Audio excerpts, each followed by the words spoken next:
Bu Merlin haqida yangi serial. Hammaga salom. Best Kinolar kanali yana sizlar bilan. Bugungi video roligimizda Merlin seriali haqida gaplashamiz. Videoni boshlashdan oldin kanalimizga obuna bo'lib, videoga bir dona like bosib qo'yishni unutmang.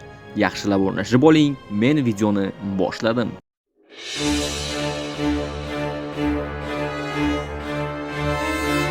Merlin seriali rasman chiqdi, lekin butunlay boshqa aktyorlar bilan. Bu serialda Merlin rolini Tom Sharp o'ynaydi. Serial 2026-yil 22-yanvarda chiqqan. Eski Merlin seriali haqida ozgina ma'lumot berib o'taman va yangi chiqqan Merlin seriali haqida syujet, aktyorlar va boshqa hamma ma'lumotlarni berib o'taman. Merlin serialining yangi treyleri bor, lekin Merlin serialining davomi emas. Aktyorlar ham boshqacha. Bu mashhur serial 2008-2012-yillar davomida BBC kanalida chiqqan va butun dunyo bo'ylab 180 dan ortiq davlatlarda ko'rsatilgan. Asosiy ma'lumotlar chiqqan yili 2008-2012-yillar davomida efirga uzatilgan va 5 ta fasldan iborat bo'lgan. Jami 65 ta qismdan iborat bo'lgan. Har bir qism 45-50 daqiqa davom etgan.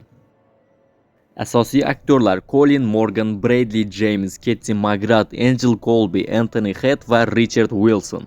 Syujet haqida ham qisqacha mazmun berib o'taman. Serial Merlin va qirol Artur haqida afsonalar asosida yaratilgan. Hikoyada yosh sehrgar Merlin Camelot qirolligiga keladi. U yerda sehr taqiqlangan, chunki qirol Uther Pendragon sehrgarlarni yo'q qilishga buyurgan. Merlin o'z kuchlarini yashirishga majbur bo'ladi. Keyin u Arturga xizmatkor bo'lib ishlaydi, lekin aslida uning taqdiri Arturga yordam berish va buyuk qirol bo'lishga yordam berish edi. Serial davomida Markana yovuz tomonga o'tadi, ko'plab janglar va sehrgarlar bo'ladi. Oxirida Artur halok bo'ladi. Shu sababli ko'p fanatlar 6 sezon chiqishini kutishgan, lekin rasmiy ravishda 5 ta sezonda tugagan. Yangi chiqqan Merlin seriali. The Pendragon Kills Rest of the Merlin. Bu 2026-yilda chiqqan yangi fantastik serial bo'lib, Merlin haqida afsonalarni boshqacha uslubda qayta hikoya qiladi. Premyera 2026-yil 22-yanvarda bo'lib o'tdi. Barcha qismlar bitta sezon va 7 ta qismdan iborat bo'ladi. Asosiy aktyorlarni ko'rishingiz mumkin. Tom Sharp Merlin rolida, Ross Ray Charles rolida, James Earl Tyles rolida, Miles esa Uther Pendragon rolida.